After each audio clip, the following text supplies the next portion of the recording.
at Large, Zimbabwe's premier current affairs podcast. Greetings and welcome to the show where we take the headlines, stay in social media drama, add a pinch of political spice and try to figure out what is really going on in the country. This is Zim Large Media Review. Today, we're diving into the stories that have had Zimbabweans arguing in combis, at border stores, on WhatsApp groups, and all across social media since the start of 2026. From Zimbabwe securing wide support from the countries across the globe, across the UN Security Council vote, to politics where renowned economist Professor Gift Mugano has allegedly parted ways with opposition politics, shift into constructive engagement with government and economic affairs, where the country's trade surplus in November 2025 exceeded $90 million. Then moving to local governance issues, where the crafting of the devolution policy progressing smoothly, and of course the Chief Mourinho controversy. All that and more right here on Zim Large Media Review. Now, to delve and to contextualize and to discuss these issues, we have the privilege of appropriately inviting Dr. Lawrence Mhandara, an academic, a researcher, a political scientist, an expert in policy, in peace and security studies. Dr. Mhandara, it's a very warm welcome to the program. Thank you, Mr. Chiname. It is with a profound pleasure and distinct honor to be part of this program. So we say thank you very much. And as usual, my my colleague, who needs no introduction, but each time I introduce him, he accuses me of trying to bribe him or to elicit some sort of, incentive. Mabasa Sasa. Mabasa Sasa, as you all know, is a veteran journalist and has edited some prominent major titles in Zimbabwe and in Southern Africa. Mabasa, once again, we look forward to your constructive engagement. This is your area, really. Oh, thank you very much. Thank you very much. Pleased to be here. Now, to just kickstart, the show, we want to look at issue by issue, and then we do commentary on it. The first one we'd like to look at is Zimbabwe's support of 80 countries ahead of the UN Security Council vote. Zimbabwe, by the way, has secured the support of more than 80 countries outside Africa for its bid to win a non-permanent seat in the UN Security Council for the 2027-2028 term, ahead of elections scheduled for this year. Among these countries include China, India, Russia, Venezuela, Qatar, UAE, to mention just a few. What does this mean, Dr. Mhandara? Yeah. Thank you very much, Mr. Chiname. The fact that Zimbabwe has managed to secure 80 support from more than 80 countries outside Africa, plus those in Africa, which constitute about 28% of UN membership. That is about 54. It means already we are of 135 members out of the more than 190 total UN membership. That is a great stride towards securing the seat for me. The UN Security Council is a very important structure or institution of international peace and security, and that support would then position Zimbabwe towards the ultimate position that it aspires to occupy. So for me, that support means Zimbabwe is almost there. It's like a VIP ticket. Going into the Security Council is like a VIP ticket to decision making on international peace and security. So it's the Security Council that shapes the agenda. It's the Security Council that determines the trajectory of international peace and security, and we are almost there as Zimbabwe.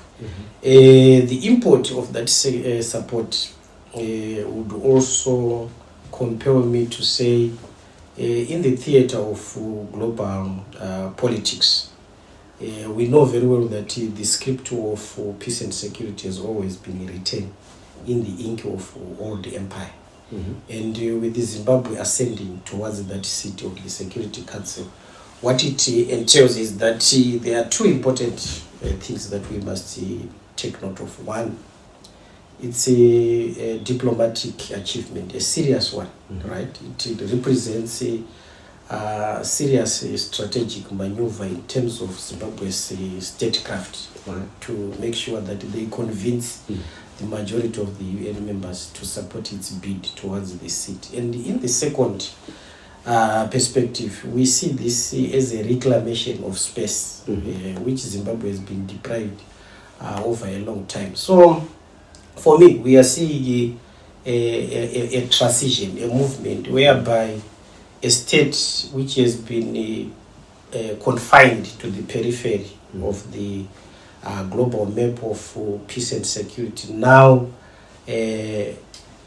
actually going towards a position where it will be able to redraw that map of global peace as an author of global peace. So this is very important. And before I pass on the mic to the next speaker, I just want to say, based on this development, I want to make probably 2 or 3 comments which are very important in terms of this development. Yes. What it means is that what we are hearing with that support is that we are hearing echoes of sovereign drums which go beyond the usual narrative about pariah state, which is now proving to be a mirage. It's an illusion, given that support. For a long time, you recall that since the turn of the millennium, Zimbabwe, there has been a singular and monotone narrative that tried to paint Zimbabwe as a pariah state that is cast in the cold of isolation. But with this support, we are seeing a new, the sun rising on a different horizon. Okay? And what we are seeing is not just the sun rising on a new horizon, but this is well-intentioned and driven by a clear foreign policy agenda that is articulated by the president and his foreign affairs minister, where we are seeing that this support is not just coming in a vacuum, but it is driven by a clear policy agenda that is hinged on 2 pillars, engagement and re-engagement. And that engagement and re-engagement is informed by the foreign policy doctrine, which was adopted in 2025 and well articulated by its chief articulator, the president. And what we are seeing with this re-engagement and the engagement is the fruition of the key pillar of that doctrine, which is Zimbabwe is a friend to all and an enemy to none. Zimbabwe is open to business, leaving no one and no place behind. And these are the fruits of that doctrine. So with this development, I think we are seeing a new chapter in Zimbabwe's foreign policy trajectory. And this new chapter means that Zimbabwe is not only vying for a seat, but it is also, if it gets that seat, it will also challenge the very basic edifice of imperial gatekeeping, which for a long time tended to dictate who is supposed to be in the Security Council and who is not supposed to be in the Security Council. So, in my view, I see this support as a redeeming pulse of a state reasserting its identity as a responsible and indispensable member of the global family of nations. That's why it's getting that support, but it's hinged on the articulation of a clear foreign policy doctrine. Right, that's the first dimension. The second one, we are seeing this support coming within the context of a dawn of multipolarity. Right, you can see that power is shifting it might not be, the speed might not be astronomical, but it's gradually shifting away from the west towards the east, away from the north towards the south, the global south. And what it means is that within this shift, there is a purposed counter-hegemonic movement that is being led by a constellation of states that have supported Zimbabwe, like Russia, China, let's say BRICS plus. And what it means is that Zimbabwe's statecraft is aligned to that movement. That's why it's getting this support of 80 plus. And with this alignment, Zimbabwe is also making a bold statement that it's declaring its position, that it is also associating with the counter-balancing hegemonic defiance movement that is led by those great powers and so on. And what does this mean now? In terms of, from a political science perspective now, we are seeing a poetic irony, right? A poetic irony whereby a state that has been disciplined by unilateral coercion is now being invited by the majority of the countries in the global family of nations to sit in judgment of global peace against the will of the North or of the hegemonic West, right? This is very important. And this support from the BRICS plus orbit and then the majority of the global South is marking a very important and defining moment in the trajectory of international peace and security, in the sense that once Zimbabwe secures that seat, it's a message or the choice to beg Zimbabwe by the majority against the wishes of the West is a clear message to the hegemonic powers that the standard of who qualifies to be part of the important institutions of international peace and security is no longer being determined by a few capitals in the global north, but it is now something that is now being led by the majority in the south. This majority is not only seeking to displace hegemonic interests, but it is seeking social justice in such a way that they want to see a more equitable distribution of global power. Right. That's how I see it. Right? And then lastly, before you come in, and then I will also come in. And then lastly, what is very important again, we have talked about the global, the systemic issues. Yes. Now we also need to look at the regional role that Zimbabwe has played. This support is not just support without considering Zimbabwe's role at a regional level, whether SADC, Africa. Zimbabwe has been a vanguard of regional peace.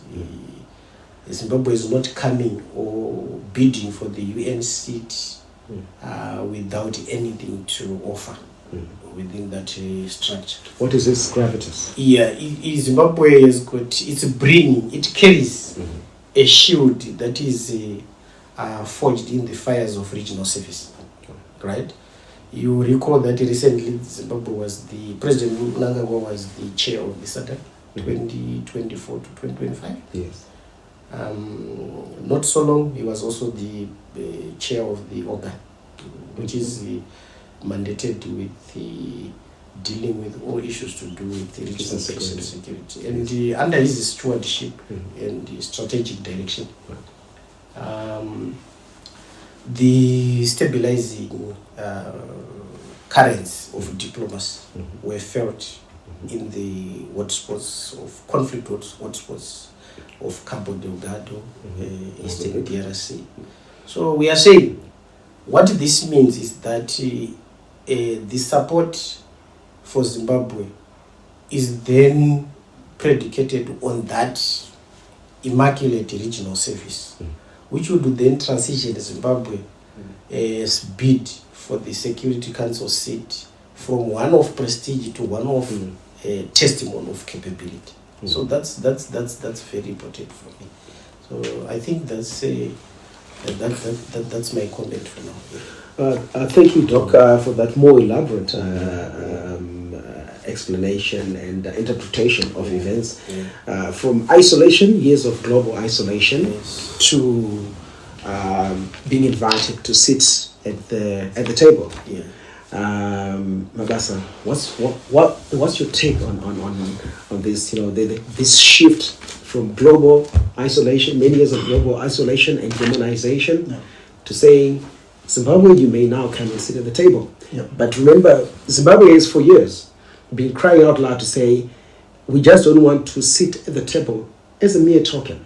We want reforms. When you look at that is actually the issue I think is at the center of this whole conversation. It is incredibly significant that Zimbabwe finds itself where it is now.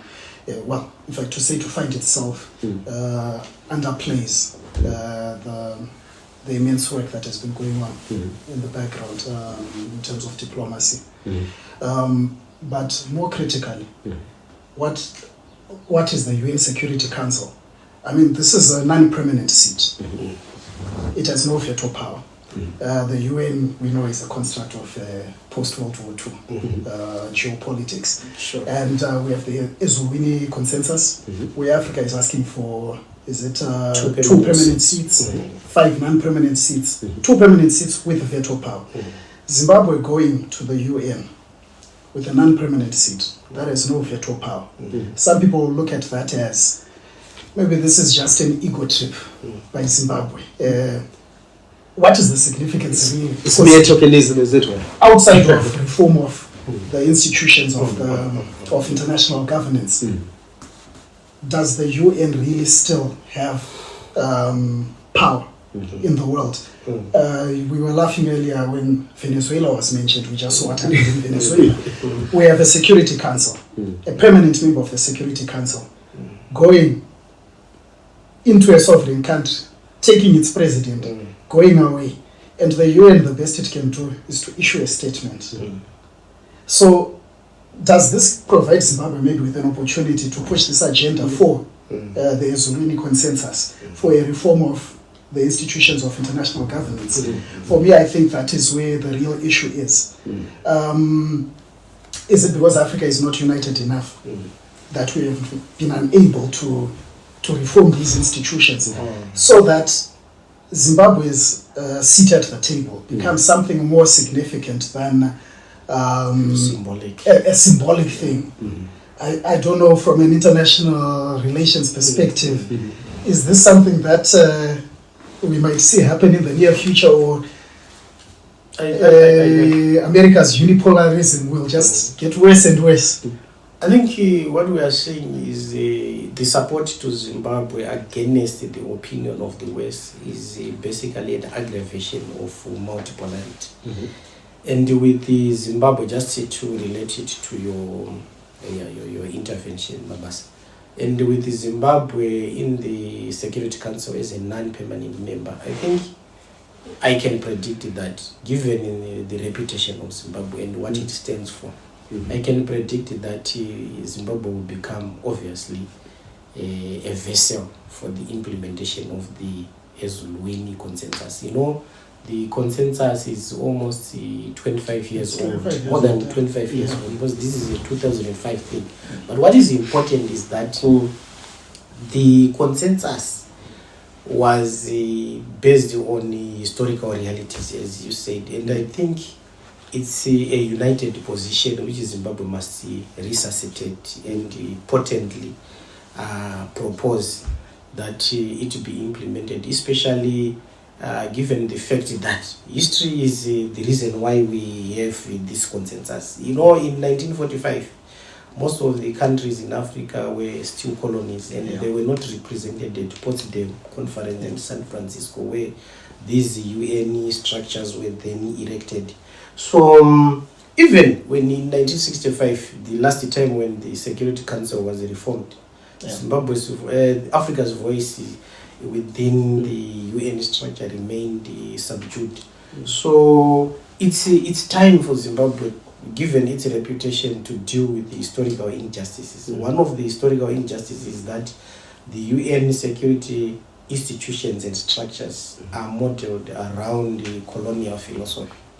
And that colonial architecture must be dismantled. And this is an opportunity for Zimbabwe to then say, we need our 2 permanent seats as Africa. This is not a seat for Zimbabwe. Yeah. This is for Africa. Non-permanent. It's for Africa, and it's for the collective memory of Africa. So it's high time that Zimbabwe would go and then make a very powerful demand that we need our 2 seats with all the prerogatives that are enjoyed by the current members, including the veto power, plus our 5 just on that as well. non-permanent I think seats. the other position on Zuluwini was or we draw away completely with veto power. And no one has veto power. Yes. Would that be workable? So I don't think that will be workable because, from the onset, the UN system was designed to discipline small states. And the bigger states would not allow that the veto power be taken away. So, in my view, Zimbabwe will become certainly a vessel for the demand for the UN security reform, because the Zuluwini consensus was about the UN security reform, and it must be reformed because it is undemocratic at the moment. So, June 25, with the vote for the UN Security Council, I think it will be a referendum on the soul of the UN, whether the UN, the critical question that would arise on June 25, and with Zimbabwe, given its ideological stance and reputation to deal with historical injustices. I think the question that will arise is, will Zimbabwe allow the UN to remain a relic of the past, or it will push for an agenda that will breathe new fresh air, finally breathe new fresh air into the UN structures, which is consistent with the dictates of 21st century multipolarity. I think that will be Zimbabwe's role. Well, we really look forward to that structural reorganization of the UN Security Council, and come June 25 June 2026, I think let's see what happens. Sure. Right. Moving on, locally, the issue that has been going on in the last week or so is that Professor Gift Mugano, an economist who previously was renowned for his rabid criticism of government policies within the economy and political spheres, seemed to have had his Damascus moment where he has been seen engaging with the monetary authorities, the Reserve Bank of Zimbabwe, the Minister of Finance, the Treasury that is, and they found each other. They may not have agreed, but they've created what is probably called a modus vivendi of some sort. And there's been a lot of criticism around that. To say Professor Mugano is sold out, he's been bribed, and so forth and so forth. I'll start with you, Mabasa. What do you make of that criticism? I think very interesting. Yeah, I think the biggest problem with our society over the past 25 or so years has been this polarization. We are a bipolar society. Even if you want to take it, maybe even psychiatrically, we are extremely bipolar at times in this country. It is as if anyone who expresses any opinion, whether for or against the government, has been paid, has been bought. People are no longer allowed to make up their own minds and make decisions for themselves. It's tragic. It's tragic. I hold no brief for Professor Mugano. I have no idea why he got to the position that he is in now. But I mean, it's a democratic society, it's a free society. I think one of the most undemocratic tendencies we see in our society is the tendency by the opposition to give a bad name to anyone who does not say what they want or think like they like, which is oddly is what they accuse the ruling party of doing. But I think this is something very rabid in opposition circles. It's like as if people cannot think for themselves. I mean, let Professor Mugano think as he pleases. He has his reasons. Besides, I mean, the opposition has been very quiet. Do they expect Professor Mngano to prop up the opposition by himself? I don't know. Dr. Mhandara. I think the point that my colleague Sasa is making is very pertinent. We have a dual problem of, in fact, the problem is one, then the symptom. Yeah. There are several symptoms.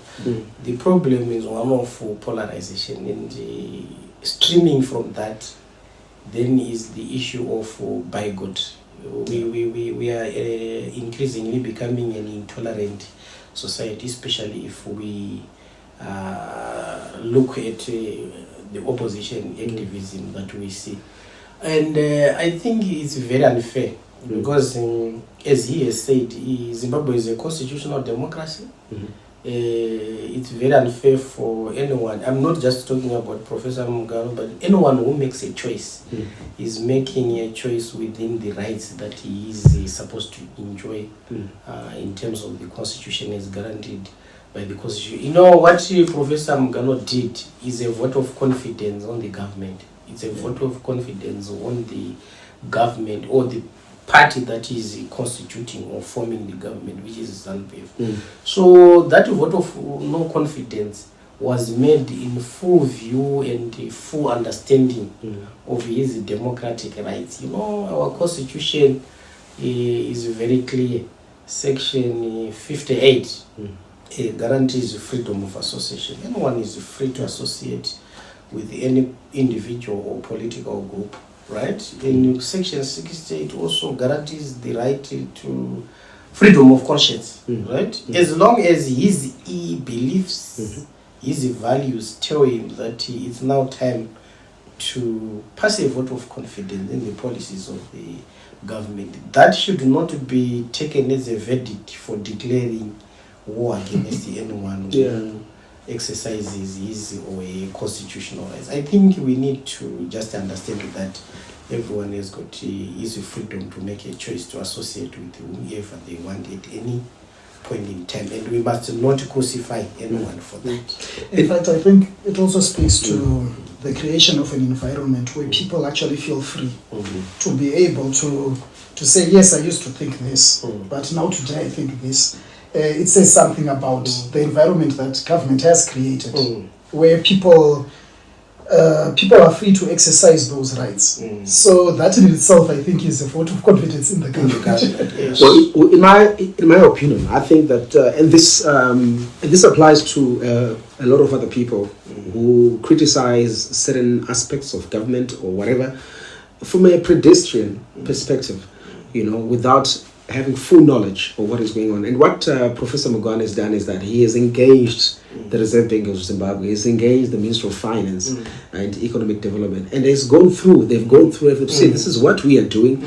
And as an economist, as a professional in that area, he has seen the substantive strides that have been taken to address the economy from where it was and the way it is now. And what it is that there's been,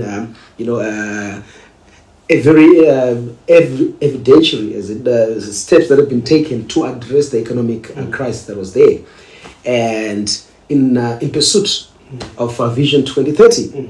And all he's done is to acknowledge it, to say this is what we're doing. Oh, by the way, I think I was actually lost. Maybe let's work together. And I think I also remember,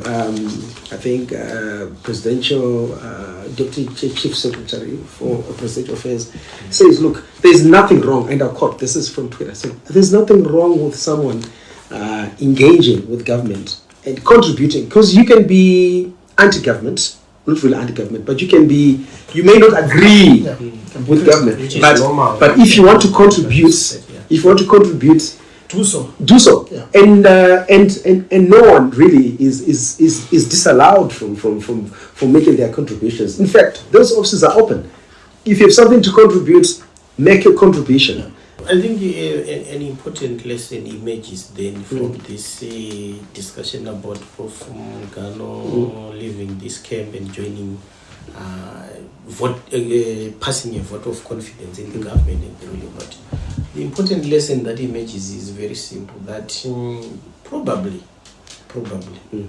when someone is ill-informed, the tendency to make wrong choices is almost guaranteed. Yeah. But when someone is well-informed, they make the right choices. I think that's the message that Prof. So Mhandara is I sending. think that speaks to the need maybe for government communications maybe to be enhanced in terms of explaining policies, explaining achievements. Yes. So probably most of those who criticize the government for one or another thing, it could be as a result of lack of information, lack of knowledge of what the government is really doing. So if probably they could request the information and get an insight of what the government is doing, there could be lack of criticism. That criticism will go silent. Yeah.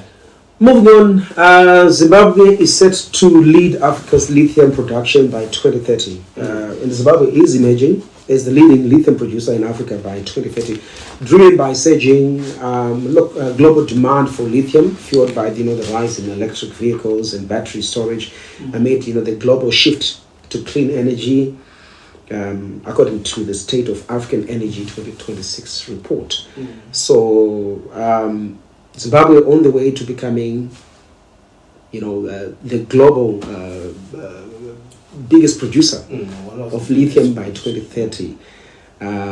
What does this mean? But also I'm looking also to say, okay, if we are to become, say, the biggest lithium producer, what opportunities lie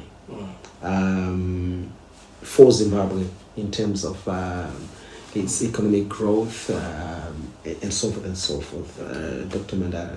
Yeah, I think the lithium boom must be understood in the context of what is happening globally. We have seen that globally we are experiencing the sweeping winds of energy transition, right?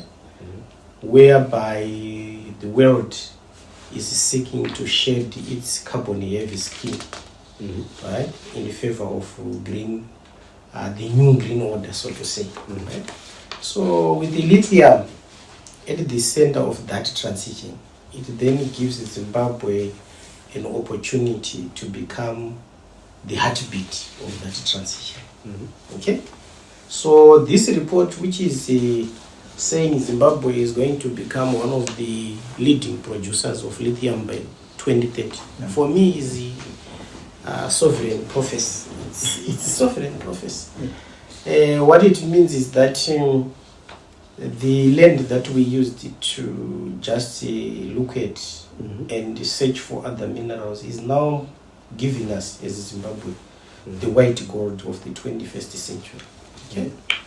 And this white gold of the 21st century will position Zimbabwe as a node of global supply chains, right, of lithium.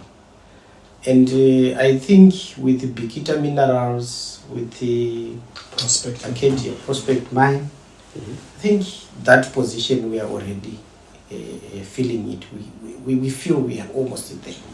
We are going to become one of the critical nodes in the global supply chains of lithium.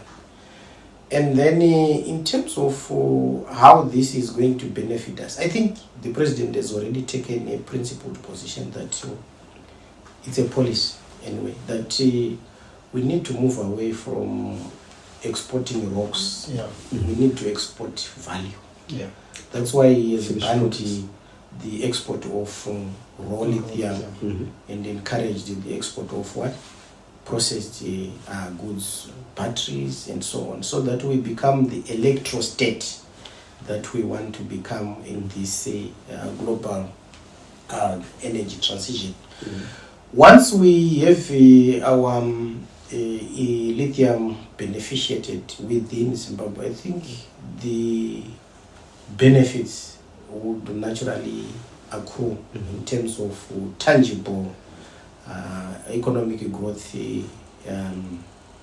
figures, in terms of job creation.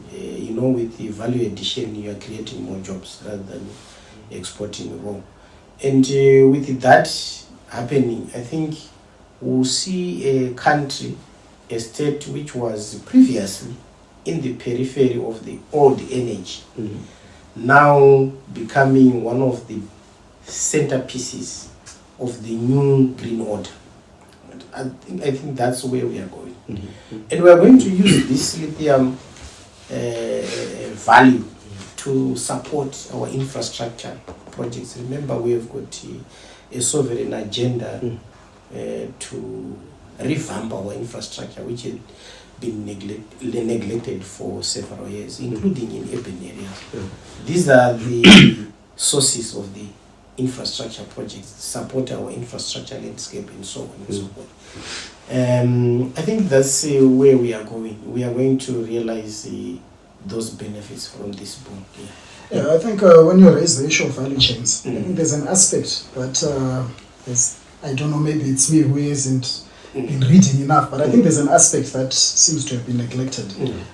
We tend to talk of the value chains in terms of production of raw material, its processing, its further processing, its export, the education aspect. If I can just maybe digress a little.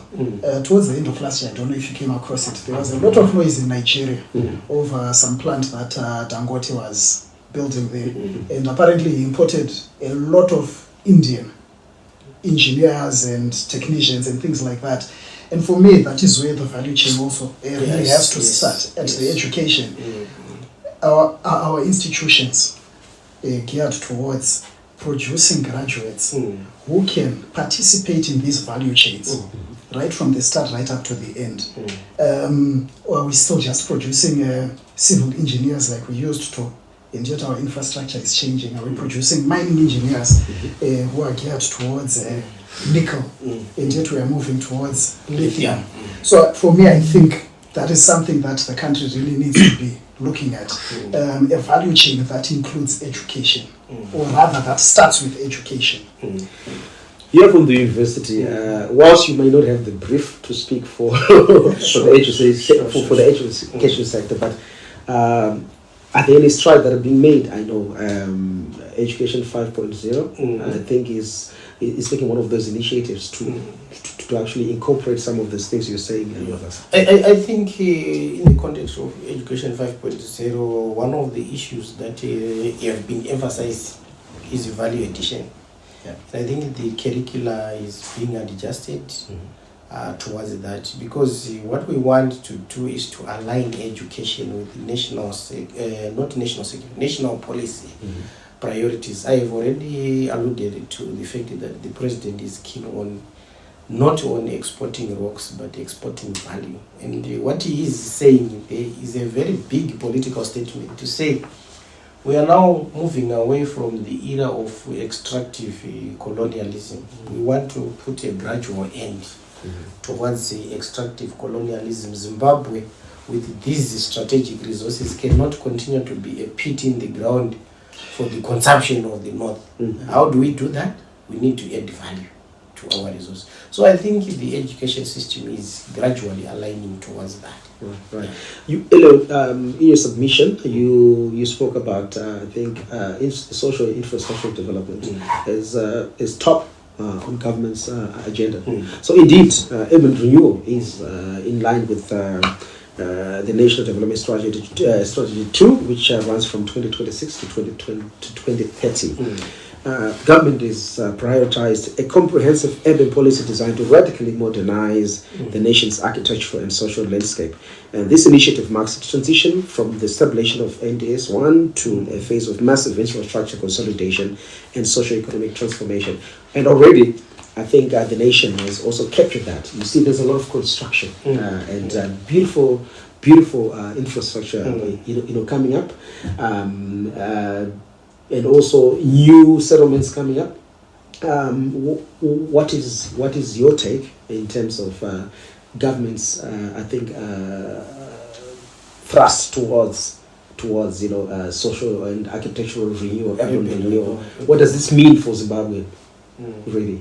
I think what is critical for me from a political economy perspective is that we cannot talk about. I think the government is very deliberate in its approach. The sovereign agenda on urban renewal is very much intertwined with the Vision 2030. And NDS 1, it was more about achievements, but with the NDS 2, we're talking about consolidation.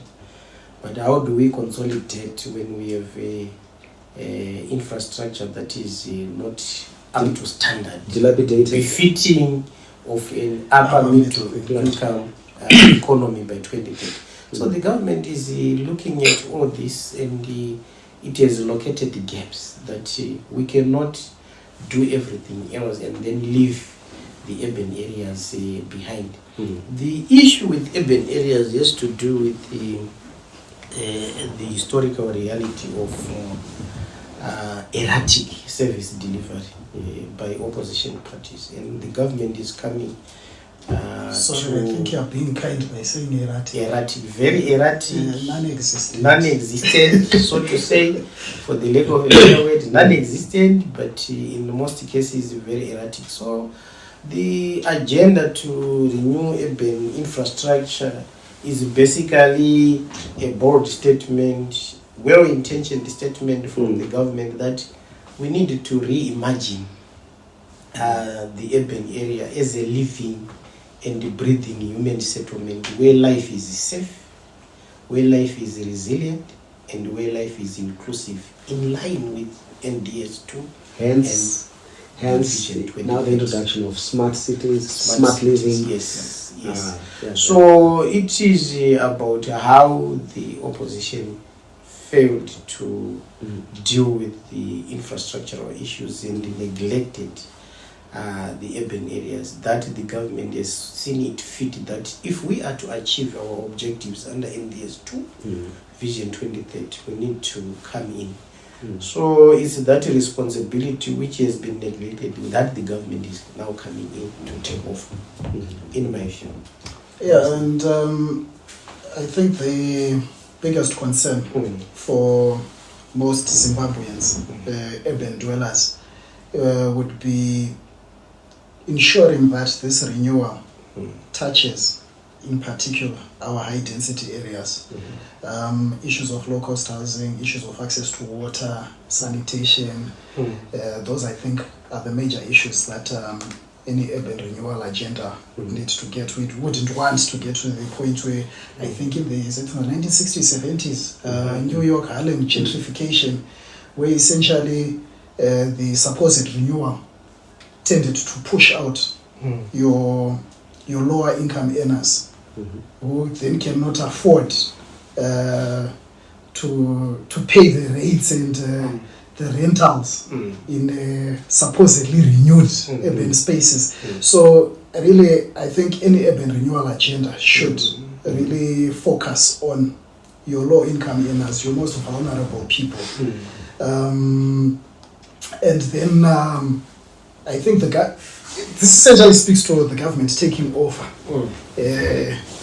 infrastructure development and services. With the emergency roads rehabilitation program, to some extent, the government started moving into urban roads. But I think in the time since then, the need for greater intervention on urban roads has actually increased. Our roads are just getting worse and worse.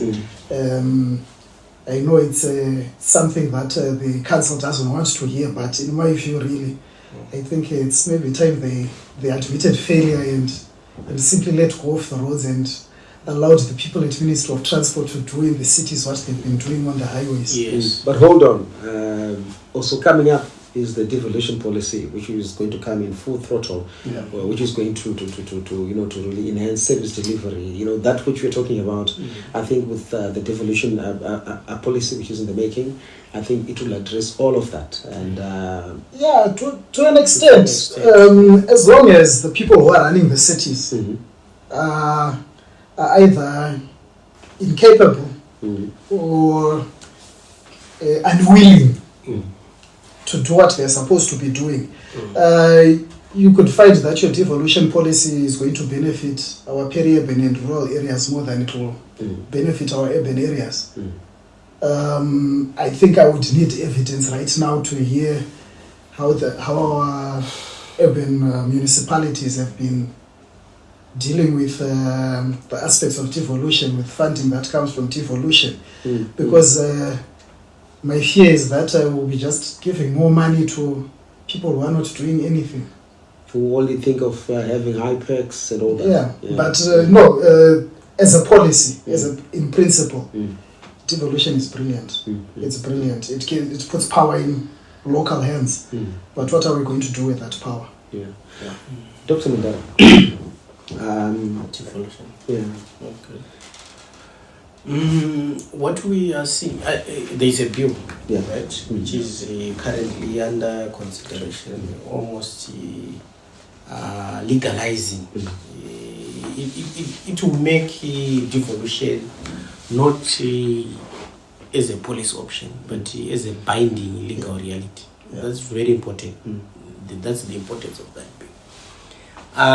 Secondly, if we have a legally binding obligation around the devolution agenda, what it means is that we are going to see a transition from a centralized past to a participatory future. Democracy is given meaning and substance by one central principle, which is participation. And devolution is all about participation. I'll talk about it from a political science perspective. In the sense that when we look at devolution from a political science point of view, we are not looking at reconfiguration of administrative structures. We are looking at reconstitution of a social contract in such a way that power which was centralized is now allowed to be distributed and flow to the grassroots so that people experience power. If it's now a constitutional requirement, what it means is that devolution ceases to be a favor from the center, but a constitutional requirement. Right, a constitutional requirement. And this is consistent with the objectives of the Constitution. Right? Yes, Section 264 must be read in conjunction with the Chapter 2 of the Constitution, objectives of the Constitution. One of the objectives is to democratize the society, right? And the devolution is consistent with that democratization. One of the objectives is to make sure that people lead happy lives and successful lives, they prosper.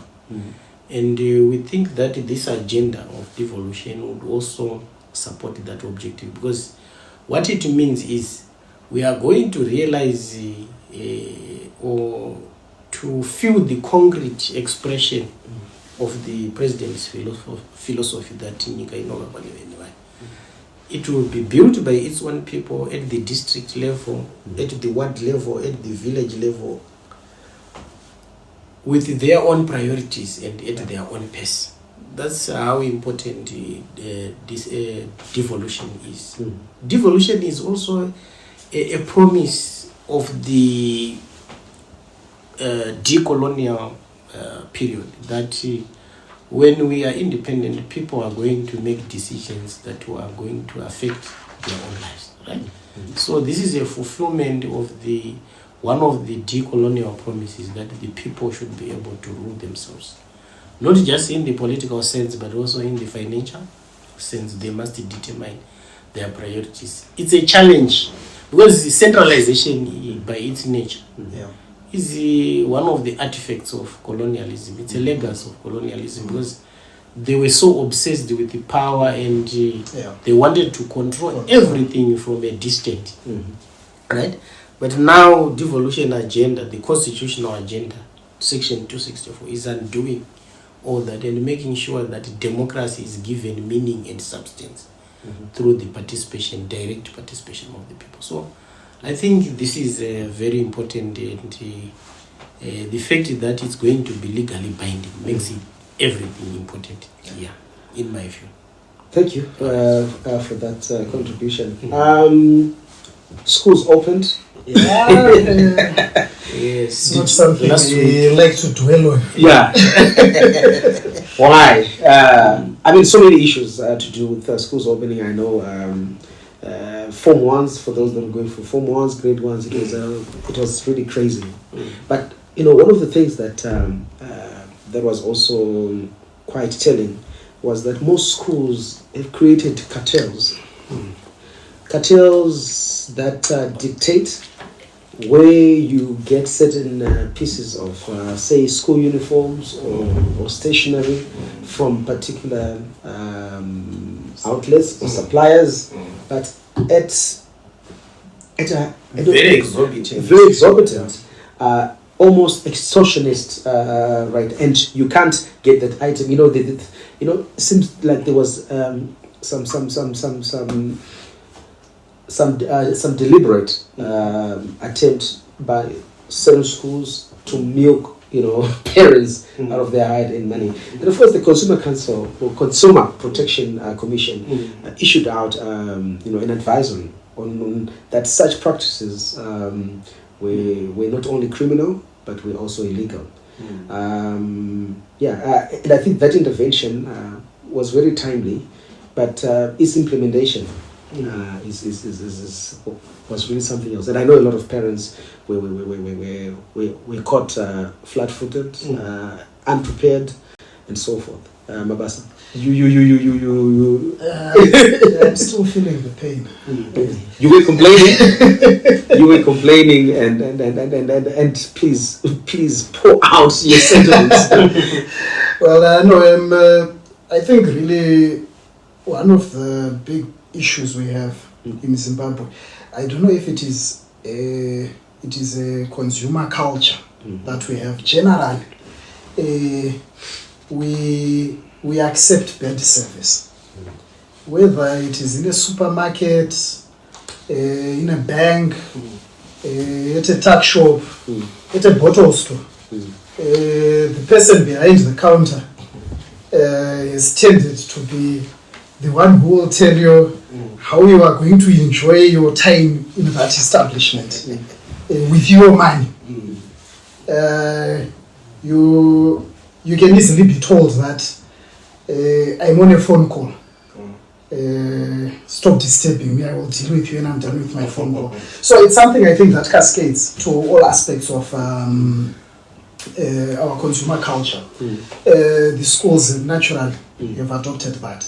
The headmaster can tell you that you buy your uniform from this supply and you're going to do it. This is your money. You're being told how to spend your money for your children, for your children's education, and we accept it. I think gradually your Consumer Protection Commission is getting more teeth. In the Consumer Protection Act is there. It becomes an issue of implementation of the Act, giving teeth to the Commission so that it can deal with a lot of these consumer issues. It's not just in the schools. Yes, the schools right now definitely we're feeling it because schools have just opened, but generally the issue of the quality, the standard of services that people get is something that needs to be addressed, especially when it comes to key issues, fundamental issues like education. So for me, really, I think it comes down to giving more teeth to your Consumer Protection Commission. I don't know how that can be done. Some years back we had a National Incomes and Pricing Commission. It caused a lot of excitement, but And havoc. okay, your words. But yeah, like you're saying, it's something that is difficult. That was difficult to implement then as a pricing commission. I don't know how a Consumer Protection Commission can be given teeth so that your ordinary person gets value for their dollar. I think it really calls for us to also invite the Consumer Protection Commission maybe to share with us some insights into how they actually operate. But before that, Doc, did you feel the pinch? Yes, and I am also one of the victims in one way or the other. it could not be this term, but eventually the previous terms Yeah. also encountered similar problems with the authorities. But I agree that this is a very disgusting and corrosive business culture that is being promoted by schools. It violates principles of fairness, fair competition. Fair trading. As parents, they should be allowed to choose where to buy, provided the minimum standard is met. Yeah. Yes, we used it to buy uniforms from different outlets, but of the same quality. English khaki was English Yes, khaki. English You would khaki. never Very know well. someone What has suddenly changed? I think that question, that area needs to be looked at seriously. I know government has come up with clear legislation. There is the Consumer Protection Act. It is very certain in terms of what needs to be done and what should not be done. And I think it's up to the Consumer Protection Council to then deal with these perennial issues. They know very well that these complaints are real, these complaints are genuine, but what we need is the advantage of the law is that it is certain. It provides you with what to do, what should not be done, and at the same time, how to deal with those who violated the provisions of the law. So we look up to the council to do more to protect the vulnerable consumers. Yes. And now also in line with schools opening, the controversial has to be the Chief Mourinho controversy. Yeah, because Dr. Mhandara was forced to then use his helicopter to go to Riverton. So with the Chief Mourinho, I think I don't have much to say, but what is certainly clear is that when you see a chief blocking a road to a school, this now ceases to be a local dispute. Yeah. It brings to the fore that there is a clash of worlds, right? A clash of worlds, yeah. Civilizations. What worlds do I mean here? In my view, that was a clear demonstration of the tension between customary authority and constitutional authority. Yeah. So the chief was saying, I didn't authorize this school. Yeah. What he was simply telling us was that he is the ultimate arbiter of the land within his jurisdiction. But the law is speaking a completely different language. Okay? When it comes to authorization of such projects within his area, the law says it's very clear that that is a landscape interwoven with so many authorities that would approve such a project. We have the RDC, we have the ministry, we have the provincial government, we have the office of the president. So I think it was a clear demonstration that there must be some form of deliberate effort to initiate some sessions meant to acquaint our chiefs. The office of the chief is an esteemed one. They should not be allowed to err. For example, he was citing a provision from the Constitution, but at the exclusion of the RDC Act, Land Commission Act, Traditional Leaders Act. So if we read the law in isolation, we tend to ignore very important provision. The law has to be read in totality. So after that, I had to tell myself that what is the key lesson that I can derive from this debacle, fiasco, which I can then share with the nation. One lesson that I derived from that, and which is very important for the chiefs and other authorities to understand, that the bona fide trustee of communal land, in terms of the law in Zimbabwe, it is the president. Right? He holds the land in trust on behalf of the state. Okay. So what it means is that the chief is the soul of the land. He administers it and allocates it according to customary law. But the legal owner of the land is the state through the president. Okay. So I think going forward, this distinction becomes very important because we don't want development to be stored at the whim, sorry for the lack of a better expression, at the whims of one leader. Yeah. We want development to benefit the community as a collective. Right. But we cannot do that when we do not understand the boundaries of our powers as chiefs, the boundaries of our powers as the RDC, and so on and so on. So in my view, this discord was caused by, should I say, lack of legal literacy. So probably that area needs to be looked at. Local government getting into those areas with with to actually unpack the laws so that the chiefs are acquainted with their legal mandates. I think that's very important. I think maybe what do the young ones say? Kudipisa. The issue of what the law says about chiefs, the role of chiefs, and historically. What the role of chiefs in Zimbabwe was. Yes. And then the, what could I call it, the subversion of that role during colonial times. And the reconstruction of the institution of chieftains. Yes. After independence, maybe that is something we have not quite holistically dealt with. And that is why we keep having such situations coming up. Maybe it's just because this was Riverton and it was a road that was closed, but across the country, every other day, similar issues are happening. And for me, I think it comes down to the issue of the institution of the chieftaincy, contemporary legal structures and governance frameworks. And is it something that has been adequately dealt with or is being dealt with? I think it's an issue, that really needs greater introspection and further interrogation. But in this case, I think the timely intervention of the provincial minister for Mashingo was, in my opinion,